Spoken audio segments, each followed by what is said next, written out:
Connectez-vous, connectez-vous. Mettez-vous en ligne, chers parents, chers amis. Mettez-vous en ligne, on se laisse. Mettez-vous en ligne, mettez-vous en ligne, mettez-vous en ligne. Mettez-vous en ligne, on se laisse, chers parents, chers amis. Voilà. C'est le grand guégué. Mettez-vous en ligne, mettez-vous en ligne, mettez-vous en ligne, mettez-vous en ligne. Mettez-vous en ligne, on va se laisser, mettez-vous en ligne, mettez-vous en ligne. Partagez le direct, partagez le direct, partagez le direct, partagez le direct. Partagez le direct dans les groupes, sur vos murs. Et n'hésitez surtout pas à vous abonner sur Guégué Compris. Voilà. Donc, mettez-vous en ligne, mettez-vous en ligne, mettez-vous en ligne. Mettez-vous en ligne. J'espère que vous allez très bien. On ne va pas trop durer. On va aller droit au but. C'est important. Nous allons aller droit au but. Bonsoir, bonsoir à tous et à toutes. Pour tous ceux qui ne me connaissent pas, je suis l'incontournable Guégué Compris tout terrain. L'homme dont on parle. L'homme qui n'a pas froid aux yeux. L'homme qui ne mâche pas ses mots. Vous pouvez aussi m'appeler devant la vie. L'homme n'est rien, gouverneur italien, docteur Modon, appelez-moi Boum Boum. Laisse-moi mourir 5 heures plein droit, El Padrino Camari des Oula Moudia. Alors nous voilà à nouveau devant cette caméra pour parler de l'encerclement de Bakhmut et l'incursion des bandits ukrainiens en territoire russe. C'est très important. On va aller vite et rapide. Hervé Madou, big up à vous. Jean-François Koufi, big up à vous depuis vos différentes positions. On est ensemble. Alors, concernant Bakhmut, vous savez, ce n'est pas l'armée régulière russe qui mène cette offensive sur Bakhmut. C'est le groupe paramilitaire appelé le groupe Wagner. Et dont le patron est M. Prigogine. Prigogine est le patron du groupe Wagner. Et c'est ce groupe qui malmène l'armée régulière ukrainienne à Bakhmut ainsi que les mercenaires de l'OTAN à Bakhmut. Est-ce que vous comprenez? Donc vous devez le comprendre. Donc c'est Wagner qui est en train de mater, je dis bien Wagner, ce groupe paramilitaire que les Occidentaux ont sous-estimé en disant que non, ils ont perdu, je ne sais pas, face aux rebelles vers Mozambique et tout ça, et que bon, ce n'est pas un groupe efficace, ceci, cela. C'est ce groupe-là qui est là maté, je dis bien qui est en train de mater les forces régulières de l'OTAN, parce que tout le monde le sait maintenant, il y a des forces de l'OTAN qui sont là-bas. Et ces forces de l'OTAN font face à Wagner.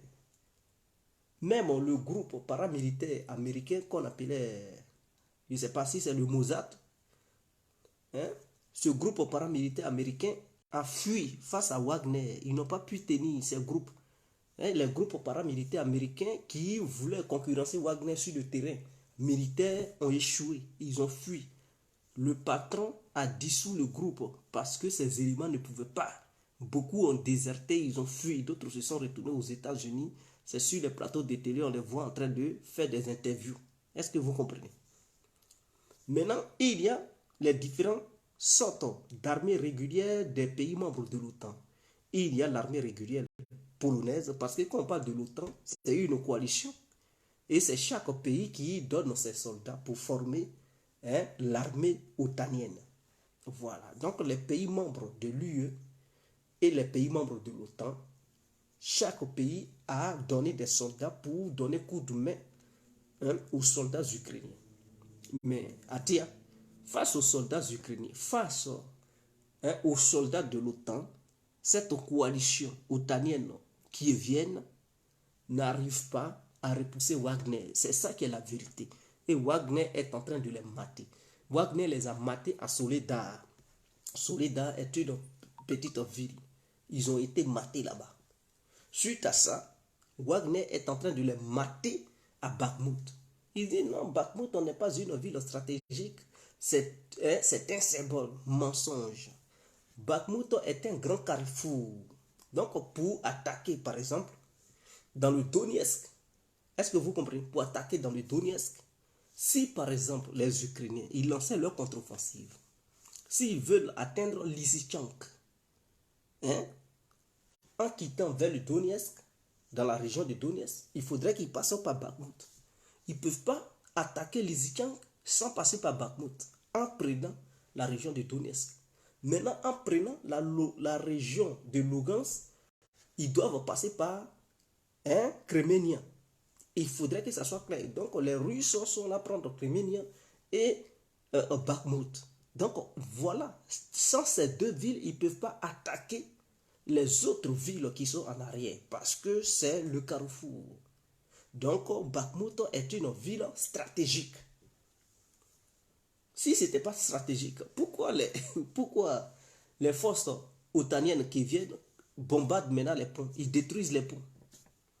Parce qu'ils savent bel et bien que sans la destruction de ces ponts, les Russes vont aller directement à Sloviansk ou à Kramatorsk. Ils le savent, c'est un boulevard en fait. C'est une grande autoroute. Donc, ils bombardent les ponts pour empêcher. Ils bombardent les ponts et puis ils minent. Ils minent de l'autre côté des ponts. Ils mettent des mines antipersonnelles et anti-chars. Est-ce que c'est ce qu'ils font en fait? Ils bombardent les ponts, ils détruisent les ponts. Maintenant, au bord du fleuve, parce qu'il y a des ponts, et il y a des trucs, il y a un fleuve qui passe par là. Et donc, il y a des ponts qui sont là pour permettre les autres villes d'être reliées à Bakhmut. Donc, ils voient que non, ils sont en train d'être encerclés. Donc, comme ils sont en train d'être encerclés, ils se disent, il faut détruire les ponts pour empêcher les blindés russes de continuer, c'est-à-dire les blindés de Wagner. Donc, ils sont là, détruire tous les ponts. Et maintenant, il y a le dégel de la terre, c'est-à-dire la neige commence à être dégelée. Et donc, vous comprenez, la boue commence à venir dans la région de l'est de l'Ukraine. Et donc, du coup, qu'est-ce qu'ils font? En bombardant les ponts, ils empêchent l'avancée rapide des Russes. Le truc de Wagner, parce que Wagner veut poursuivre son offensive. Donc, ils bombardent et puis ils mettent des mines de l'autre côté. Des mines antipersonnelles et des mines anti-chars. Des mines antipersonnelles, ce sont des mines, mes frères et sœurs, excusez-moi, je vais me moucher. Excusez-moi, je vais me moucher. Voilà.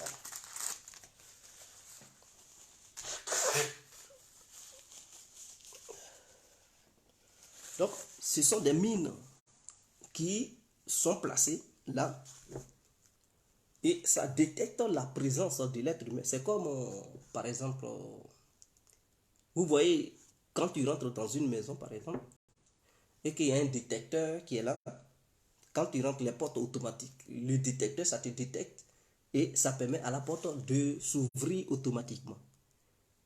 Vous avez déjà ceux qui rentrent dans les magasins et tout, dans les supermarchés, quand tu viens, dès que le détecteur te détecte, la porte s'ouvre automatiquement et tu rentres. Après, ça se referme.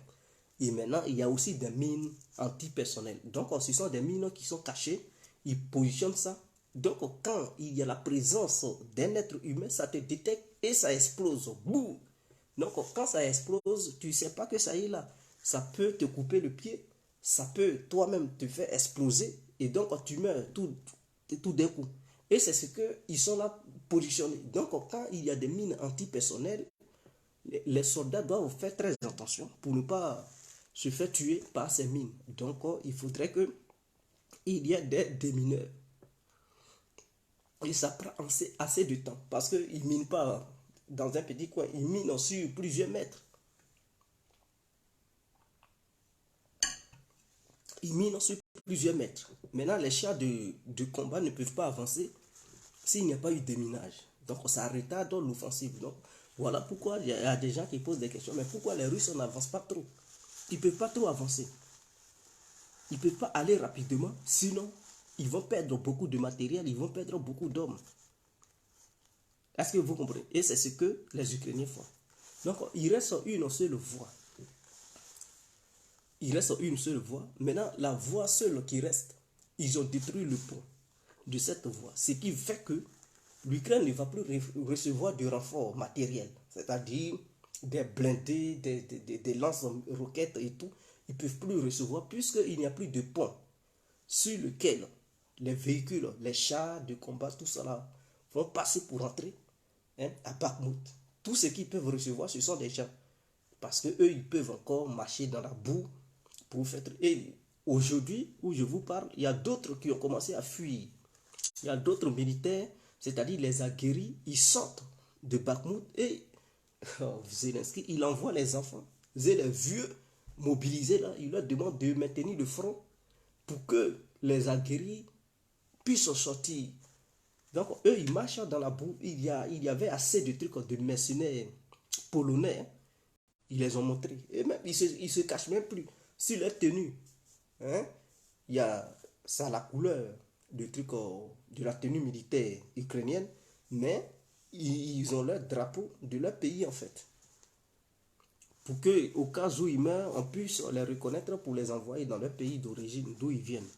Donc, si c'est un militaire américain, il porte la tenue militaire ukrainienne, mais il y a toujours le drapeau américain à côté. C'est comme ça on les identifie, c'est comme ça on sait qu'il vient des États-Unis, lui là il vient de la Pologne, il vient de l'Allemagne, il vient de ceci, cela. Donc voilà. Est-ce que vous m'attendez? Vous m'attendez? Il y a d'autres qui disent qu'il y a problème de volume. Est-ce que vous m'attendez maintenant? J'aimerais savoir si vous me recevez. Est-ce que vous me recevez? Chers parents, est-ce que vous me recevez? Si oui, faites-le savoir. On va poursuivre.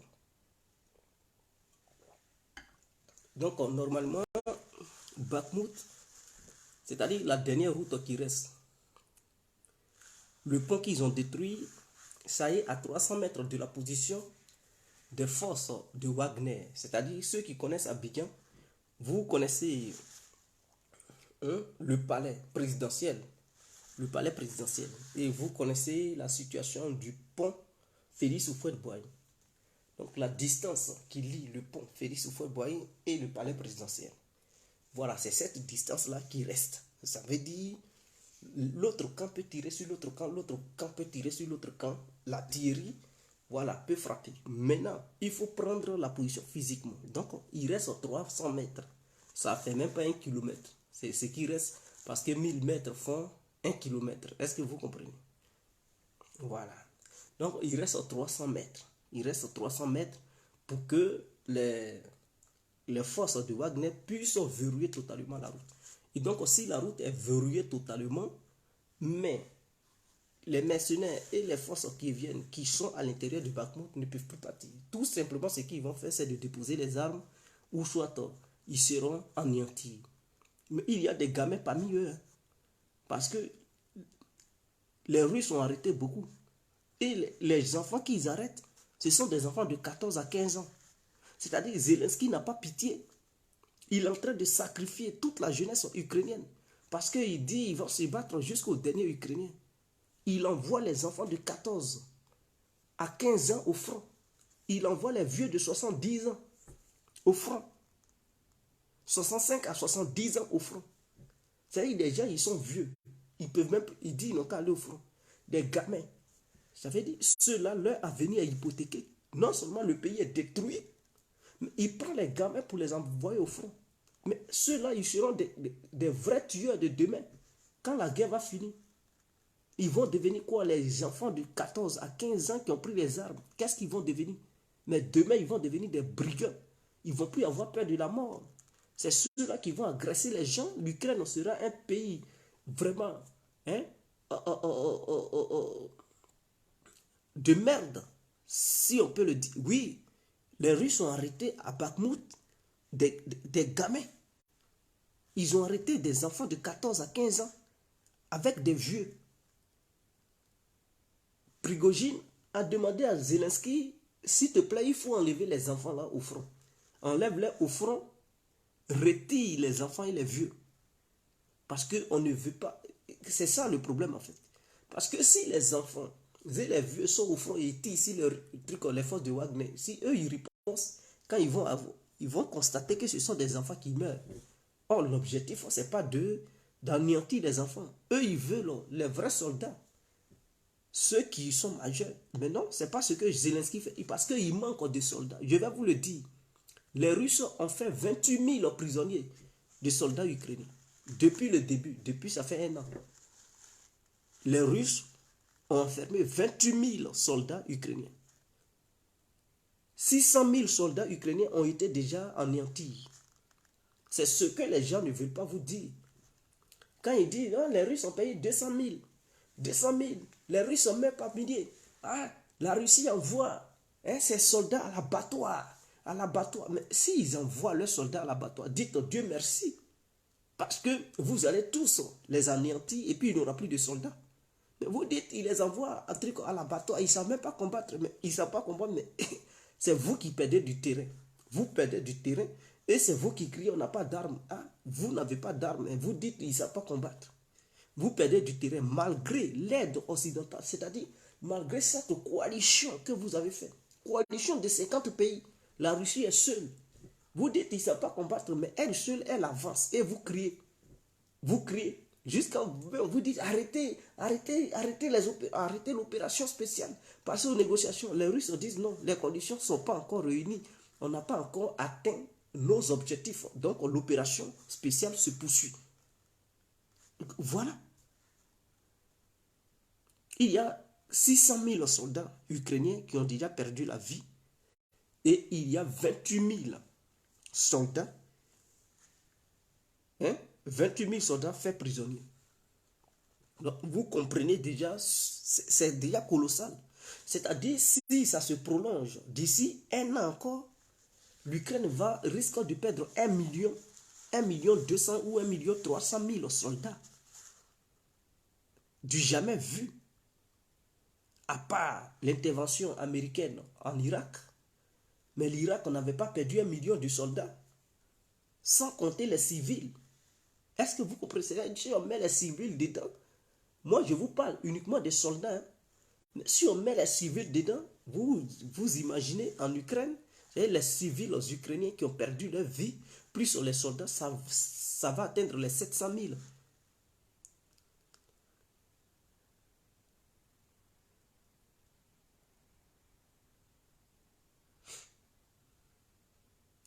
Non, non, non, non, non. Les militaires ukrainiens, c'est ce que je vous disais.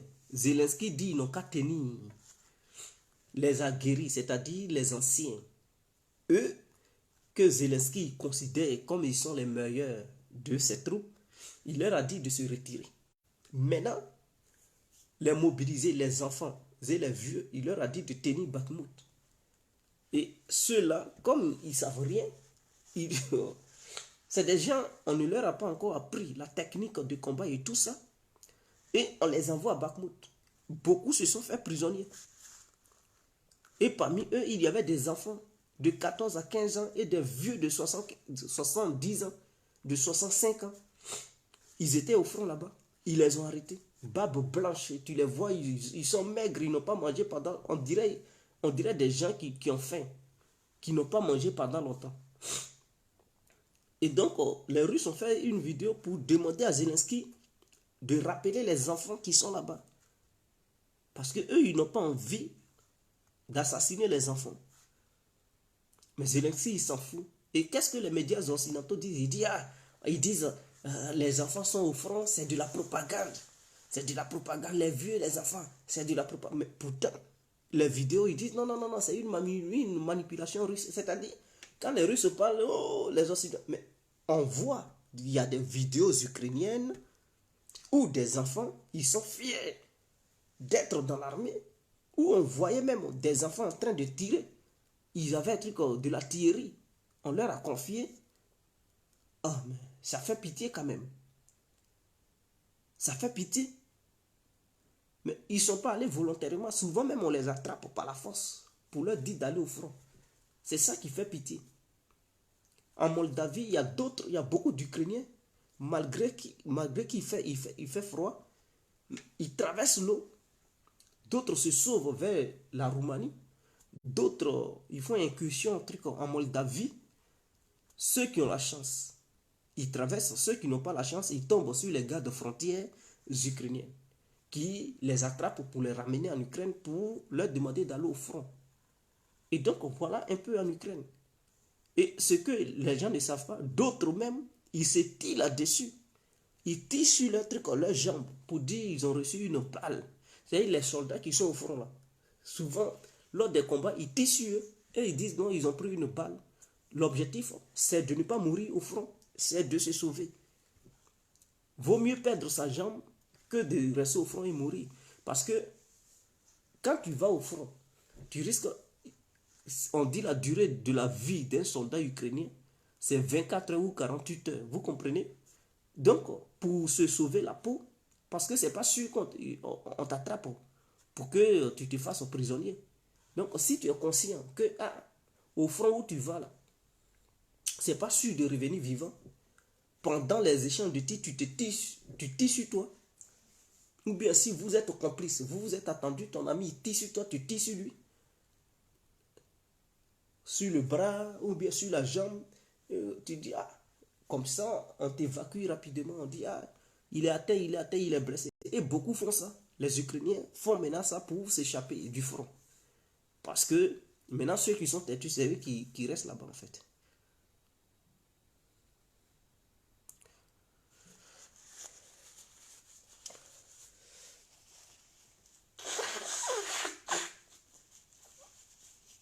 Oui, plan de Davos de dépopulation. Je n'en disconviens pas, ça, je n'ai pas envie de rentrer là-dedans, c'est un autre débat. Voilà. Donc, voici ce qui se passe réellement. Maintenant, il y a eu incursion au sein de la Fédération de Russie. Ceux qui sont rentrés en Russie pour semer la terreur, c'est du terrorisme. Il faudrait que, c'est-à-dire, il faut appeler un chat un chat, un chien un chien. C'est ça en fait. Vous savez, les Russes qui avaient fui lors de la mobilisation partielle, qui sont partis en Occident, c'est ceux-là, beaucoup, c'est-à-dire, on leur demande de venir combattre pour la Russie. Eux, ils ont fui, ils sont partis en Occident. Est-ce que vous comprenez? C'est ceux-là, Poutine appelait la cinquième colonne, c'est-à-dire des gens qui sont au sein de la Fédération de Russie, qui disent que c'est leur pays, mais qui détestent la Russie, qui n'aiment pas la Russie, qui sont utilisés par l'extérieur pour déstabiliser le pays. Ceux-là, ils avaient fui le pays quand il y avait la mobilisation partielle. Ils ont dit non, ils ne veulent pas combattre. Pour ça, ils ont pris leur bazar et tout, ils sont partis. Arrivés en Occident, l'Occident les prend et il les envoie en Ukraine pour les former. Est-ce que vous comprenez? Donc, ils ont été entraînés. Ils ont fui leur pays parce qu'ils ne voulaient pas combattre. Arrivés en Occident, eux, ils disent maintenant ils vont combattre pour l'Ukraine, pour le compte de l'Ukraine. Donc, ils ont été entraînés. Leur objectif, c'est de mener des actions sur le territoire russe parce qu'ils sont russes.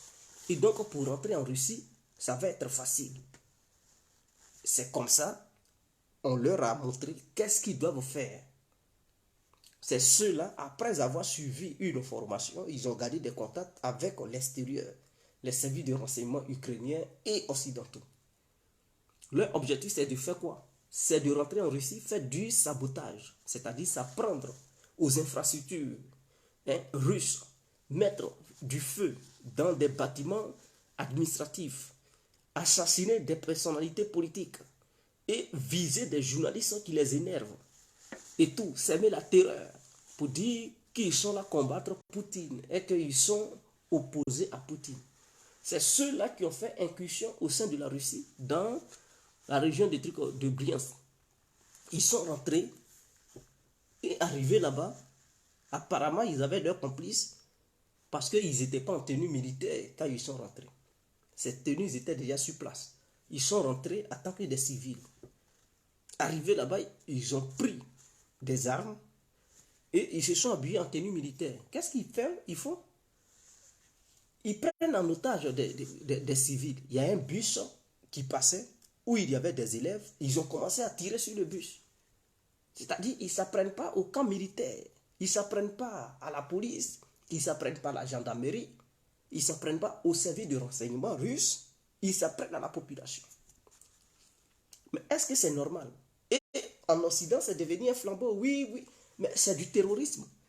quelqu'un qui va, et il y a un bus où les élèves ils partent à l'école, et ils mitraillent un truc le bus. Ils tirent sur le bus. Ils tuent des enfants. Et ils ont pris en otage des civils qui étaient dans un bâtiment.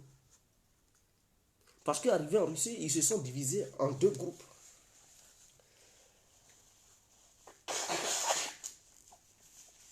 Est-ce que vous comprenez? Ils se sont divisés en deux groupes. Ils se sont séparés. Et donc, quand ils ont mené les premiers actes, d'autres qui n'étaient pas loin de... Je viens.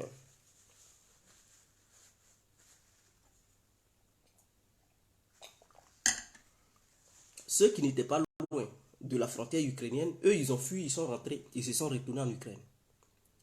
Maintenant, ceux qui sont restés sur place, eux, ils avaient pris des gens en otage. Voilà pourquoi il y a eu échange de tirs, parce que la Russie ne négocie pas des terroristes. Donc, dès lors qu'ils ont pris des gens en otage, la Russie les a considérés comme des terroristes. Même s'ils sont des Russes, mais ils ont été envoyés par l'extérieur, c'est-à-dire l'Ukraine et l'Occident. Les armes qu'ils avaient, c'était des armes européennes. Et donc, lors de l'otage, il y a eu échange de tirs, il y a eu combat entre eux et les services de renseignement, pas les militaires, pas les policiers, non. Il y a eu un combat entre eux et le SVR russe, c'est-à-dire le service de renseignement russe. Il y a le FSB, il y a le SVR et il y a le GRU. Ça, ce sont des différents services de renseignement de la Russie. Donc, il y a eu une bataille entre eux. D'autres ont été maîtrisés, attrapés. D'autres ont été anéantis et d'autres ont fui pour se retourner en Ukraine. Donc, il y a eu une réunion de la Douma russe pour prendre des décisions et protéger les frontières. C'est très important. Donc, voici ce que les Occidentaux soutiennent. Vous êtes en train que la Russie fait une opération spéciale en Ukraine. Si vous voulez réellement vous apprendre un truc, attaquer des bases militaires russes, là, on peut dire, mais vous apprenez à des civils, vous tirez sur des élèves, et vous brandissez ça comme un truc, comme une victoire, et vous fuyez. D'autres ont été maîtrisés, d'autres anéantis. Et les Occidentaux soutiennent ça. Mais comment on appelle ça? Vous soutenez maintenant des gens qui tirent sur des civils, qui prennent des civils en otage. Quel est ce banditisme?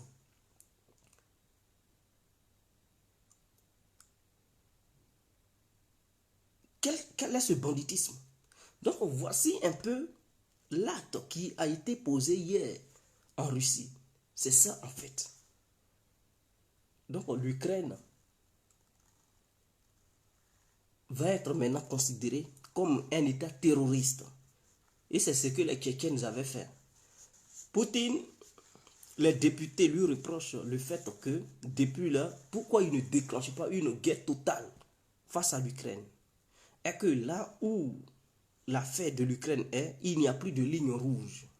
Et que tout est maintenant permis, puisque l'Occident s'est impliqué dans cette affaire ukrainienne jusqu'au cou. Quand je dis l'Occident, je parle des États-Unis et tout, plus sont leurs alliés. Il y a 50 pays qui sont derrière l'Ukraine, qui envoient mercenaires des armes, des milliards de dollars et tout. Donc, ils se sont impliqués. Pourquoi la Russie ne déclenche pas une guerre? Donc, les députés demandent à Poutine de déclencher une guerre totale face à l'Ukraine et de cesser cette histoire d'opération militaire. Mais Poutine, il refuse de déclencher une guerre, il préfère l'opération militaire. Parce que je comprends. Il veut épuiser militairement l'Occident. Il veut faire saigner l'Occident, économiquement parlant. Parce que si l'opération spéciale prend fin maintenant, l'économie occidentale va se reconstituer. Il y aura des trucs. Poutine, peut-être, il ne veut pas. Il veut faire durer la guerre. Il veut faire durer l'opération pour que l'Occident saigne à blanc et leur montrer que la prochaine fois, si la Russie mène ses opérations dans un autre pays, ne venez plus lui mettre les bâtons dans les roues. Parce que c'est une leçon qu'il leur donne. Et donc les Occidentaux, ils sont fâchés. Ils se disent, parce que là, il y a une forte pression sur l'Ukraine. Les Occidentaux demandent à l'Ukraine de mener une contre-offensive rapidement. Et que si jamais ils mènent une contre-offensive et que ça échoue, alors ils vont réduire les aides qu'ils donnent à l'Ukraine. Donc l'Ukraine doit prouver aux Occidentaux que leur contre-offensive va réellement libérer tout le territoire russe, tout le territoire ukrainien que la Russie occupe aujourd'hui. Chose qui n'est pas facile. Et donc, du coup, c'est chaud sur les Ukrainiens. Ils ne savent plus quoi faire. Ils doivent préparer une contre-offensive parce qu'ils sont sur la défensive. Les Russes grignotent et ils avancent. Ils avancent, ils avancent. Chaque jour qui passe, ils avancent. Mais quand est-ce que vous allez lancer une contre-offensive? Et donc, du coup, les Européens, ils sont dans la quiétude, dans l'inquiétude plutôt. Ils ne savent plus quoi faire. Ils demandent aux Ukrainiens, mais lancez une contre-offensive rapidement pour arrêter l'offensive russe. Mais la Russie n'a même pas encore lancé une grande offensive. Elle mène des petites offensives dans le Donbass parce qu'elle veut réellement garder ses soldats. Et cette fois-ci, la Russie a beaucoup de réserves. Même jusqu'à elle a amené une partie de ses militaires en Biélorussie pour veiller sur le territoire biélorusse, pour garantir la sécurité de la Biélorussie. Donc il y a beaucoup de soldats qui sont prêts à répondre au cas où il y aurait une contre-offensive ukrainienne et otanienne. Et comme les Russes ont des informations, ils voient que l'armée ukrainienne est en train de s'effondrer et que les Occidentaux ne savent plus quoi faire. Il se peut que les Occidentaux rentrent dans la danse. Donc les Russes sont en train de construire au bord de la mer Noire, dans la Crimée, une défense côtière. Donc ils ont creusé des tranchées avec des bétons armés. Ils ont même coulé du béton là-dedans. Des bétons, c'est très épais. Quand vous voyez, c'est épais comme ça. Et ils ont fait ça en 2 temps. C'est-à-dire au milieu, il y a des tranchées. Et puis, ils font un mur de béton de 2 mètres. Un mur de béton de 2 mètres de l'autre côté. Et au milieu, il y a des passages. Et ils ont fait des fenêtres de tir sur la mer Noire. Ça, on dit non, ça, c'est pas pour les Ukrainiens. Ce qu'ils font là, c'est pas les Ukrainiens. Ils préparent ça au cas où il y a un affrontement contre l'OTAN. Parce que s'il y a un affrontement contre l'OTAN, les pays membres de l'OTAN ils vont vouloir faire un débarquement sur la Crimée. Et donc les Russes se préparent. Je vous ai dit cela. La Russie ne peut pas déclencher des vraies hostilités contre les pays membres de l'OTAN tant qu'elle n'est pas encore prête. Donc elle est en train de préparer sa défense de l'Ukraine, de la Crimée. Elle est en train de préparer tout. Dès lors qu'elle se sent maintenant prête, alors vous allez voir, elle va commencer à menacer les pays membres de l'OTAN. Et tout, puisque ce qui se passe, les pays européens veulent donner des avions à l'Ukraine, c'est-à-dire les avions occidentaux. Mais puisque les pistes d'atterrissage de l'aviation ukrainienne, tout a été détruit, les aéroports ont été frappés. Et donc, les avions occidentaux auront du mal à être entretenus en Ukraine. C'est-à-dire se faire réparer dans les usines de réparation, dans des garages en Ukraine, ça sera frappé. Donc, du coup, la Pologne veut se proposer comme le pays où, c'est-à-dire les avions vont quitter en Pologne pour aller faire la guerre sur le territoire ukrainien et repartir en Pologne pour être entretenus, réparés et tout, et décoller de la Pologne. Est-ce que vous comprenez? Donc les Russes ont fait comprendre à la Pologne que si cela arrivait, la Pologne sera immédiatement frappée. C'est-à-dire si les avions décollent de la Pologne pour venir combattre sur le front et repartir, atterrir en Pologne, ils vont attaquer la Pologne. C'est ce qui fait qu'en ce moment-là, les pays membres de l'OTAN, ils sont un peu hésitants. Ils se disent, les avions, ce n'est pas pour dire qu'ils ne veulent pas donner avions, ils veulent bel et bien donner les avions à l'Ukraine, mais ils se disent, si les avions vont en Ukraine totalement, parce que chaque avion qui vole, qui va en mission, on peut lui tirer dessus, il peut avoir des dégâts. Donc quand il atterrit, il faut le réparer. Il faut des mécaniciens pour l'entretenir. Ou bien quand il vole beaucoup, à un moment donné, il peut avoir des petites pannes. Le moteur peut être... Donc il faut changer les pièces. Mais ils ne peuvent pas faire ça sur le territoire ukrainien parce que en Ukraine, s'ils font ça, ces avions seront vite détruits pendant qu'ils sont dans les garages. Et donc, les pays membres de l'OTAN, ils veulent que les avions soient entretenus dans un pays membre de l'OTAN, en tout cas la Pologne. Donc la Russie a dit, mais si cela arrivait, c'est que l'OTAN déclare ouvertement maintenant, officiellement la guerre à la Russie. Et donc la Russie va frapper la Pologne. Frapper la Pologne, ça veut dire tous les pays membres de l'OTAN vont officiellement maintenant officialiser la guerre. Ce qui va dépasser les frontières de l'Ukraine. Et c'est ce qui fait qu'ils hésitent en ce moment à livrer des avions. C'est ça, leur seule inquiétude. Donc voilà pourquoi les Russes ayant cette information, parce que ce sont des pays qui sont blessés. Leur suprématie mondiale est mise à mal. Les États-Unis qui ont montré des griffes pendant longtemps voient que la Russie tient tête aux Américains, mais non seulement à leurs alliés et leurs collègues. Et donc du coup ils sont blessés et aux yeux du monde entier ils veulent montrer qu'ils sont les champions. Les Russes ont dit non, pas question. Et donc à un moment donné ils vont vouloir franchir ce pas. Ils vont dire on est mort, on est mort. Et donc les Russes ayant ces informations, ils savent qu'un jour ils pourront franchir ce pas. Et donc ils se préparent déjà. Ils préparent déjà des tranchées pour être prêts au cas où. Donc voilà un peu la situation. Non, non, non, non, ce n'est pas les dents des dragons, c'est autre chose. Ils ont déjà placé les dents des dragons, mais cette fois-ci, ils sont là creuser des vraies tranchées. Et ils sont là faire couler du béton même, du béton directement dans les tranchées en fait. Les dents des dragons là, ce sont les trucs, c'est pas ça. Ça c'est autre chose. Ils sont là même couler du béton au bord même de la mer Noire. La mer Noire est là, ils ont creusé des vraies tranchées, ils sont là couler des bétons, des trucs de 3 mètres ici, et de l'autre côté, eux au milieu, ils laissent un espace, c'est-à-dire des tranchées où des soldats peuvent passer. Et donc, voilà, ils sont là construits ça là-bas en ce moment où je vous parle. Donc, voilà un peu, ils se préparent. Au cas où il y aura un débarquement des pays membres de l'OTAN, ils vont les mitrailler sur la mer Noire. Ils vont les bombarder des trucs là-bas. Donc, voilà un peu. Voilà un peu ce qui se passe. Donc,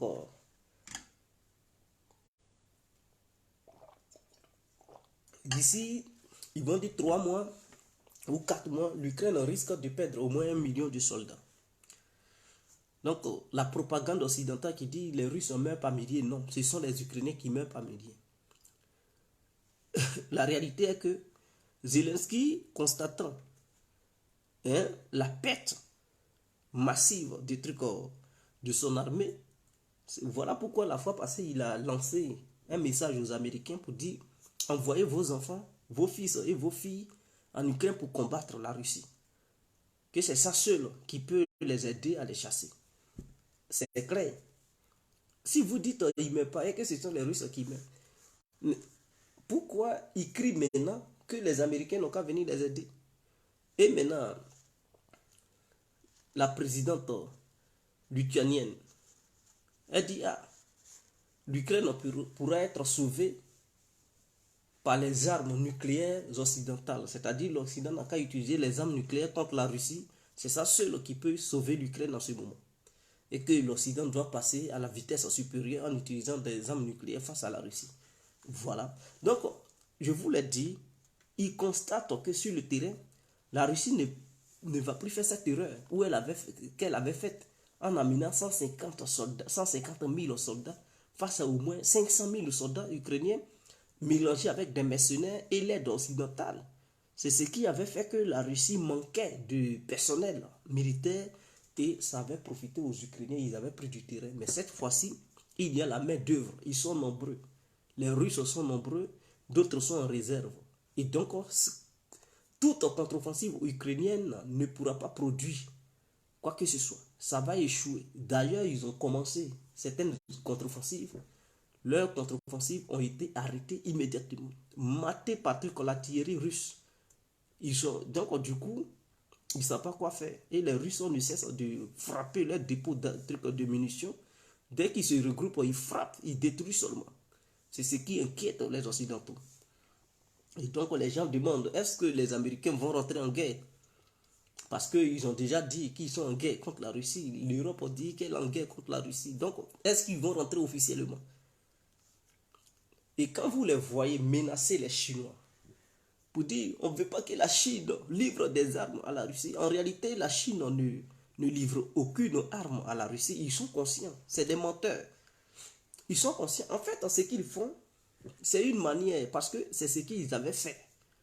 Lorsqu'il y avait la guerre froide entre l'Union soviétique et l'Amérique, ainsi que l'Europe, ils avaient menti à Mao, qui était communiste et tout, pour dire qu'il n'a qu'à se rallier aux Occidentaux pour combattre la Russie. Et c'est ce qu'ils avaient fait. Et la Chine s'était ralliée aux Européens. Est-ce que vous comprenez? Donc, s'ils enlèvent la Chine, l'Inde, c'est un pays, dès lors que la Chine ne soutient plus l'Inde, il n'y avait pas de BRICS. Donc, l'Inde était penchée du côté occidental. Ce qui avait fait que l'Union soviétique avait chuté. Maintenant, cette fois-ci, ils veulent le faire encore. Ils veulent manipuler la Chine pour que la Chine coupe tout commerce avec la Russie. Pour que l'Inde coupe tout commerce avec la Russie. Et maintenant, ils vont jubiler que non, la Russie est isolée et ils vont gagner. Mais cette fois-ci, Xi Jinping ne se laisse pas berner par les Occidentaux. Ils ont tenté tout. Même Olaf Scholz, il est parti en Chine. Il n'a pas pu obtenir ce qu'il voulait. C'est-à-dire que la Chine devrait rompre ses relations avec la Russie. Mais non, la Chine ne l'a pas fait. Macron, il dit, bon, lui, il veut encore aller en Chine pour essayer de convaincre Xi Jinping de couper les liens avec la Russie.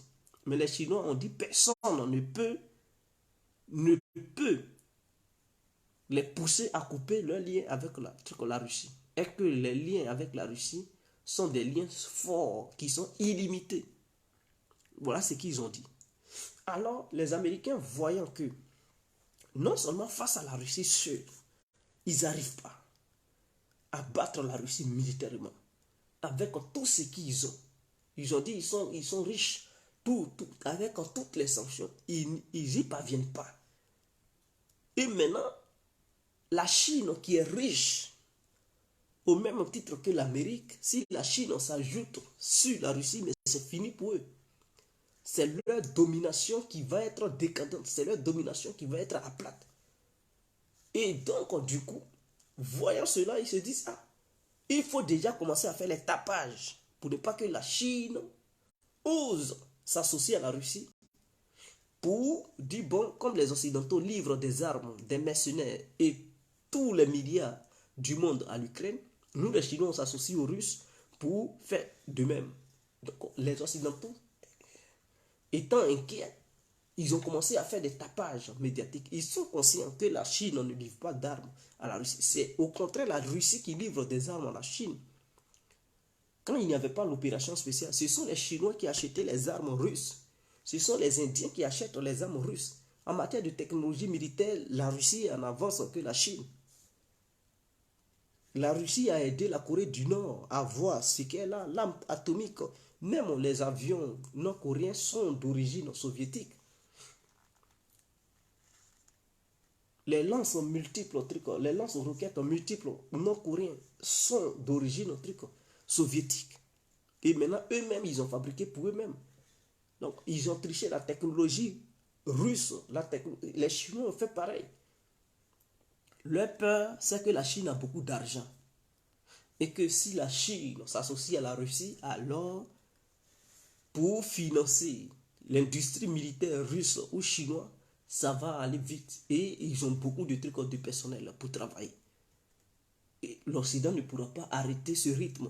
Et non, ça va défier l'Occident et l'Occident risque de perdre. Donc voilà pourquoi ils font les tapages pour empêcher la Chine de franchir ce pas. Comme ça, ils sont convaincus, ils se disent, bon, si la Russie est seule, on peut y arriver, mais non, ils ne pourront pas y arriver. Ils vont échouer.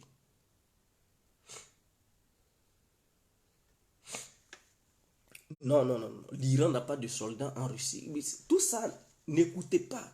N'écoutez pas le tapage médiatique des Occidentaux.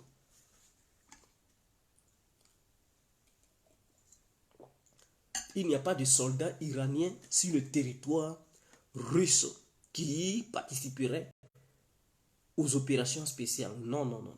Il n'y a pas de soldats iraniens. Il n'y en a pas. Vous devez le savoir.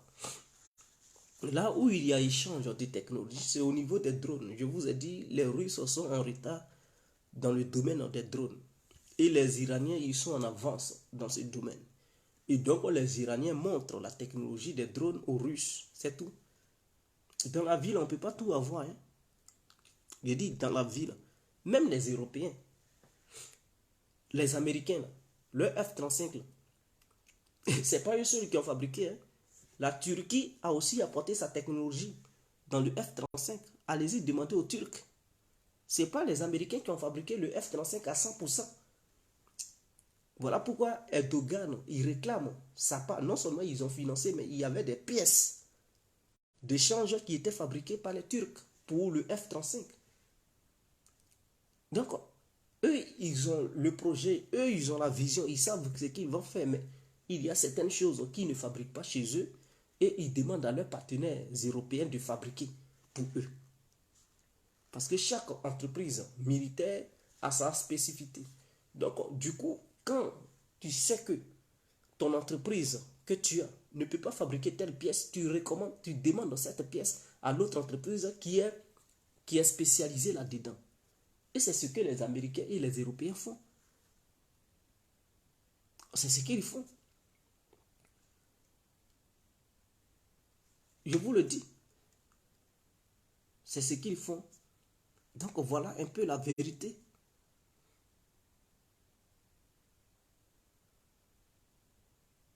Non. Ces pays-là montrent les muscles à cause de l'OTAN. À cause de l'OTAN. Ce sont des pays de proxy. Puisque les Américains eux-mêmes, ils ne peuvent pas menacer directement la Russie. Pour dire on va vous faire ça. La France on ne peut pas directement menacer la Russie pour dire on va vous faire ça. L'Angleterre ne peut pas menacer directement la Russie pour dire on va vous faire ça. Parce que entre ces pays-là, ces grands pays-là, ils se connaissent. Et l'un ne peut pas menacer l'autre directement. On dit, ah bon, vous nous menacez. Et donc, ils prennent les petits pays-là, ils les poussent pour montrer les muscles. Donc, ces pays ne sont pas trop significatifs. Donc, les Russes ne prêtent pas attention. Mais ils savent que ceux qui sont cachés derrière, ce sont les Européens. Ce sont les Américains qui les poussent à être... La Pologne seule peut faire quoi? Les Polonais, ils connaissent bien les Russes. Ils savent bien qui sont les Russes. Mais les Polonais, ils crient parce que derrière eux, il y a la coalition de l'OTAN. Voilà pourquoi ils crient, ils s'exhibent. Zelensky crie. Pourquoi? Parce que derrière lui, il y a l'OTAN qui le soutient. Et donc, il est confiant. Quand on dit l'Ukraine tient tête à... Non, l'Ukraine ne peut...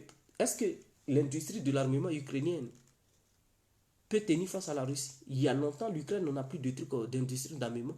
Si l'Ukraine tient, c'est parce que il y a plusieurs 50 pays derrière l'Ukraine qui donnent, qui financent l'Ukraine en argent, en armes, en renseignements satellitaires humains, qui prêtent main forte à l'Ukraine, c'est-à-dire ils donnent des soldats qui vont sous forme de volontaires et tout, ils leur donnent des aides trucs alimentaires, des aides, même les soldats ukrainiens qui sont blessés, on les fait soigner en Israël, en Europe. Donc tous parce que les hôpitaux ukrainiens ne peuvent pas supporter la cadence. Donc vous comprenez, quand c'est comme ça, on ne peut pas dire le pays tient. Imaginons, on dit bon, l'Occident ne donne plus des armes, l'Europe ne fournit plus de trucs de renseignement. Même leurs militaires, ils sont formés par l'étranger. Ils ne sont pas formés même sur le territoire ukrainien. On forme d'autres au Canada, en Australie, Nouvelle-Zélande, en France, en Allemagne, en Pologne, en Lituanie, hein, en Roumanie, tout ça. Ça veut dire si ces pays n'existaient pas, l'Ukraine n'allait pas pouvoir former ses propres soldats. Et c'était fini pour l'Ukraine. Donc, un pays comme ça, on ne peut pas dire qu'il défie la Russie. Voilà, vous devez le savoir. Il ne peut pas dire qu'il défie la Russie. Donc, l'Ukraine est encore debout à cause de ses soutiens. Donc, les gens doivent le savoir. La Russie est seule. Eux-mêmes, ils ont peur qu'un autre pays s'associe à la Russie pour aider la Russie. Parce qu'ils voient que la Russie seule, sa force de frappe, malgré qu'ils sont en groupe, ils n'arrivent pas à mettre la Russie à terre. Maintenant, ils s'imaginent, si d'autres pays s'alliaient à la Russie, qu'est-ce que ça allait donner? C'est ce qui leur fait peur et puis ils crient sur tous les plans. La Chine veut, mais ils savent que la Chine n'a pas l'intention de filer des armes. Parce que la Russie elle-même, elle a des armes. Ce que la Chine fait, c'est de commercer avec la Russie pour ne pas que l'économie russe s'effondre. C'est tout. Donc en matière de trucs de business, la Chine aide la Russie. C'est-à-dire en payant des produits russes, ça permet à la Russie d'avoir de l'argent. L'Inde aussi permet à la Russie d'avoir de l'argent. Donc ils commercent. Ils ne prêtent pas de l'argent à la Russie. C'est du business qu'ils font. Et ça permet à l'économie russe d'être debout et résister. Est-ce que vous comprenez? Donc, face à la Russie seule, ils comprennent qu'ils ne peuvent pas. Même les Américains ne peuvent pas. Et donc, ils s'imaginent si d'autres pays s'ajoutaient à la Russie, c'est fini pour l'Occident. Voilà pourquoi ils crient, ils crient. Sinon, ce n'est pas pour dire... non, ils savent que la Russie est forte. C'est un pays qui est très puissant.